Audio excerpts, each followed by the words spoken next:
Hello everybody, Ken McAuliffe here, making a little how-to 10 best tips to get your hi-fi sounding great. It won't cost you much money, if any money, from me, Ken McAuliffe. You may know me as Ken McAuliffe, the Jazz Vinyl Audiophile from my Facebook group. No, the Jazz Vinyl Lover, or my YouTube channel, Ken McAuliffe Jazz Vinyl Audiophile. I get confused. Or you may know me from my writing at Stereophile, Downbeat, Jazz Times, or Modern Drummer magazines. But Dan wanted me to talk about hi-fi a little bit and the importance of hi-fi. I recently gave Dan a record cleaning machine, which I know he has gotten a lot of use of, and I think he was a little skeptical about it at first, but now I know he's really enjoying it. I bought a new cleaning machine. I have two cleaning machines, but I'll talk about that in a minute. But I wanted to talk now about 10 tips to get the most out of your hi-fi. It's really just basic setup concerns. Number one being clean vinyl. If your records aren't clean, if they're full of oil and smudges and cigarette stains, that's what you're hearing. You're not hearing the music. Your stylus is being forced to go through a bunch of dirt to correctly ride the groove walls. And you know, vinyl and the playback system when it comes to turntables is sort of an ancient electromechanical acoustic process. There's a lot of room for error. And that's why I think perhaps back in the day people were so excited about CDs. Oh wow, no pops, no ticks. And for me, no music. This is another discussion, but CD, even at its most wonderful, because I have a pretty expensive rig, to me sounds flat. The sound stage it presents is flat, as where with vinyl, the sound stage is more physical, it's more human, which makes sense because digital is just a sample of the original analog waveform, which is what we hear on great vinyl as analog. So you want to be able to get your stylus to ride, the stylus in the cartridge on the tone arm, to ride through that groove wall of the record as easily and perfectly as possible. So the first thing you have to do is have a clean record. You can get a spin clean, which I think those are actually a kind of waste of money. If you can only spend 50 bucks on a cleaning machine, you should just get some microfiber cloths, which are abundant these days. Lay down the microfiber cloth, put your record on it. You know, I use a solution in my cleaning machine of 95% distilled water, 2.5% photo flow as a surfactant, 2.5% alcohol. And I get something like a VPI record cleaning brush or even an old dishwasher brush to apply, and I apply the fluid on the record and clean the record. And if you have to, you can just dry the record, letting it stand there in like a dishwashing rack.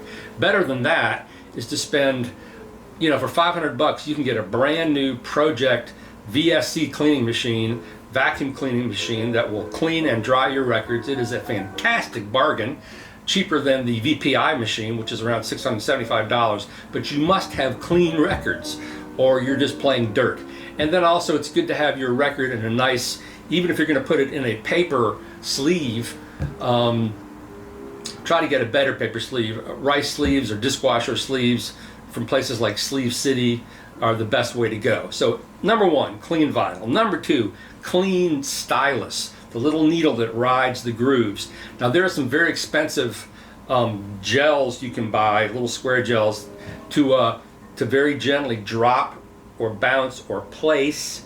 People get upset if you say you're bouncing the stylus off these gel products, but you very gently put them on and off and it will extract all of the goo from the stylus so you can correctly ride the groove walls. The cheapest way to do that is the stuff the drummers use called Moon Gel. It's about 10 bucks online from Artist Share, somewhere like Sam Ash.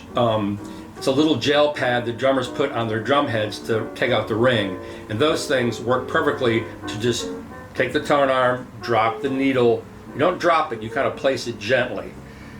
You have to treat it like it's a baby's bottom, I guess. On, off a couple times, and it'll take all the dirt off your stylus, and you can hear it automatically. When it comes to having a cartridge and a stylus, if you're playing records every day, like 6 days a week, a couple hours a day, you need to be changing that cartridge at least every 6 months. You can buy a stylus timer. I bought one, they're about 50 bucks. You push it every time you play a record. I always forget to push it or I forgot to turn it off. But every 6 months is a good time to change your stylus. Otherwise, your records, if you have a properly aligned tone arm and a balanced turntable, which I was also going to talk about, records do not wear out. This is a myth. This is a lie. Records wear out if the table is not flush, not balanced, if the arm is set up incorrectly, which causes groove wear. As I said, it's a very delicate device, electroacoustic mechanical device, the turntable. So it's got to be set up correctly. Another reason people like CD players, I can just throw it in there, but CDs can get scratched as well.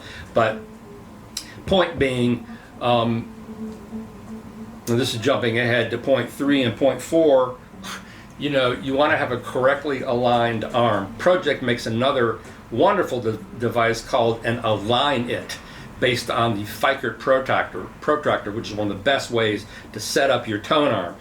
There are different ways to set up your tone arm, different measurement guides that have been set up. I won't get into all that. But you choose one of these settings. Bare wall is one of the most common. So essentially, the tone arm is tracking the cartridge at the correct spot at the beginning of the grooves and at the end of the side, going through it, because there's a lot of tension, G-force happening. So you want to have a properly set up tone arm.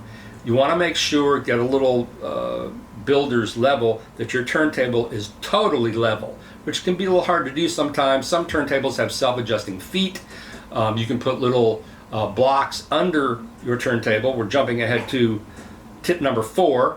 But the turntable has to be balanced so the tone arm is balanced correctly, so the cartridge is riding perfectly level, so you don't get groove wear, and your records will stay good forever.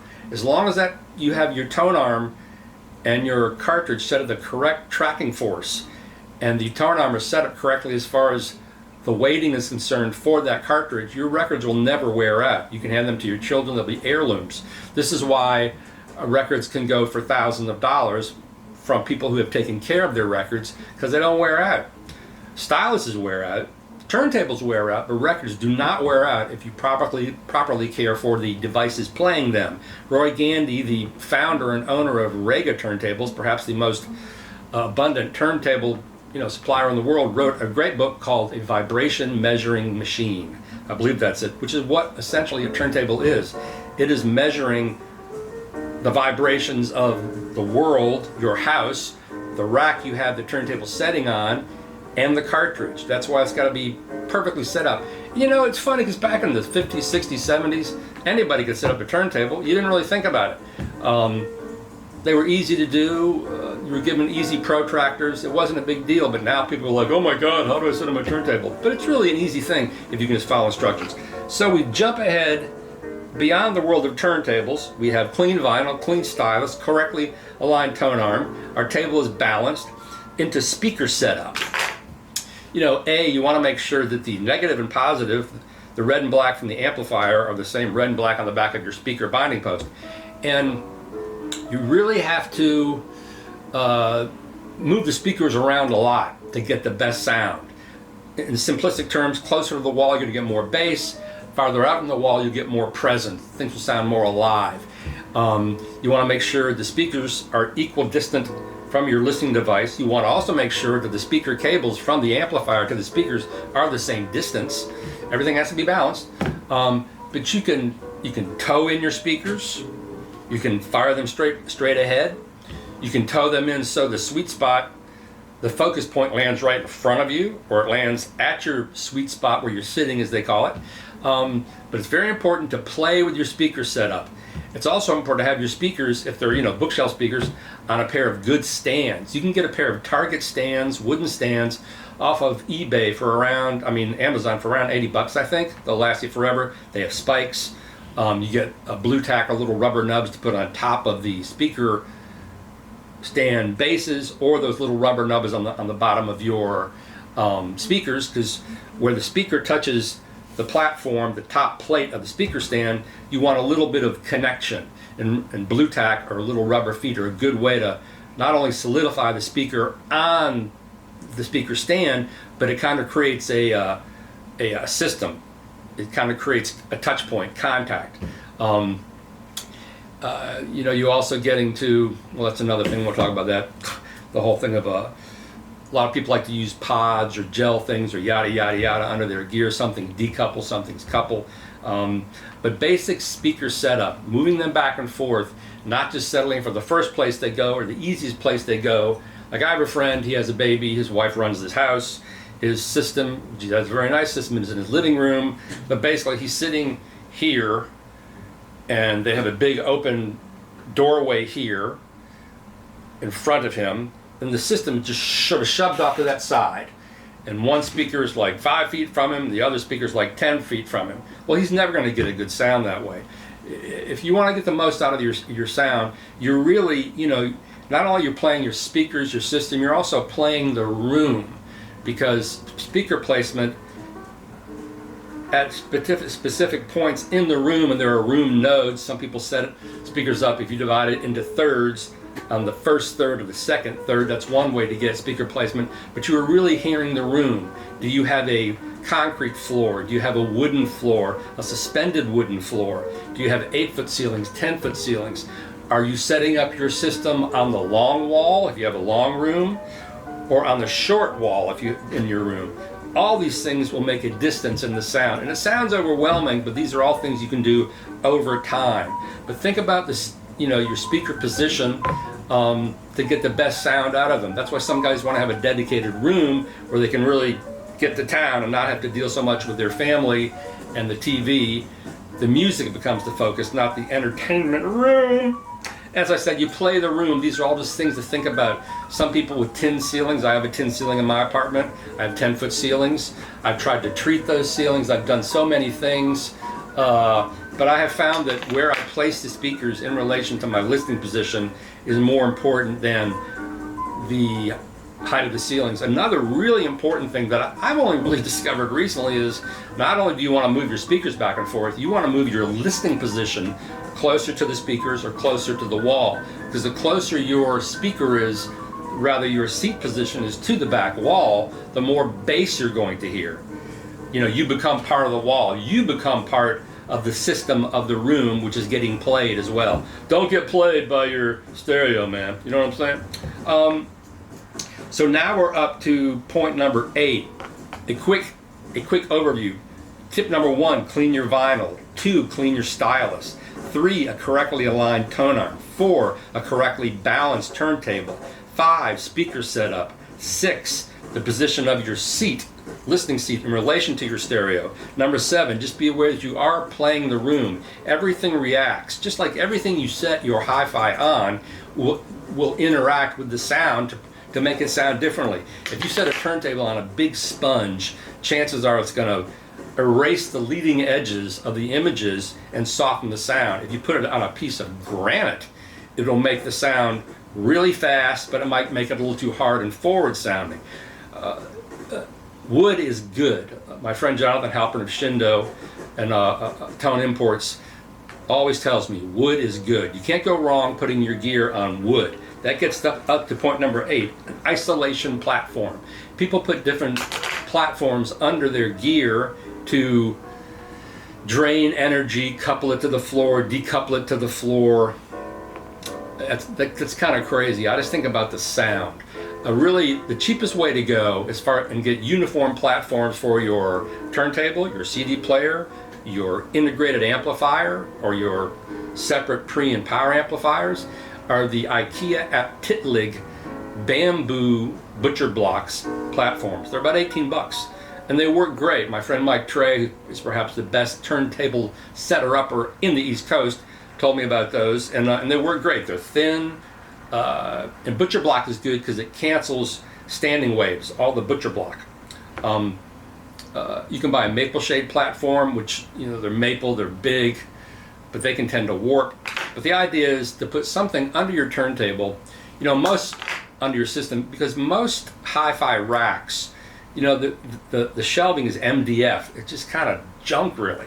You want to put something under the turntable or the rest of the hi-fi that will just make it sound better, and wood is good. And then you can fine-tune if you want to use little still points under the gear. I have little maple squares that I stack up sometimes. You can go down that rabbit hole a lot, but I think basic isolation platform is not rabbit hole. Number 9, cables. Cables do make a difference. Don't let anyone lie to you and think that cables mean nothing, that they all sound the same. That is just ridiculous. Some people use cables for tone controls. You know, my CD player is too bright. I put like Cardis cables will soften it. Those are softer sounding cables. The idea is to get a good sounding rig to start with, and then a cable that is transparent to that rig. Triode Wire Labs makes good cables. They aren't too expensive. I use Auditorium 23 speaker cables. I stay away, to be honest, from AudioQuest. I find all of their cables to be very bright, even though they make a million different models. It's something to experiment with, cabling. And finally, number 10, at the end of all this stuff, just enjoy your records. Because each one of these, 1 through 10, is a rabbit hole you can descend. But I would say the most important things are to make sure for the life term of your records, clean stylus, clean vinyl, balanced turntable, correctly aligned tone arm, and then just enjoy the music. You know, because there's a thing called audiophile nervosa where people are constantly upgrading, constantly. I have to get this, I have to get that, spending more and more money. Now, you can enjoy your vinyl on a relatively inexpensive system, now more so than ever. There are more turntables being made now, more tube amplifiers than ever in recorded history. I'm not kidding you. Because with the vinyl resurgence, everybody's making turntables, everybody's releasing vinyl. So, you know, you can spend, this is a whole nother subject, you can put together a really great system for $1,500. You really can, that you can just sit back and enjoy. So at the end of the day, enjoy your music. Thanks a lot. Thanks, Dan.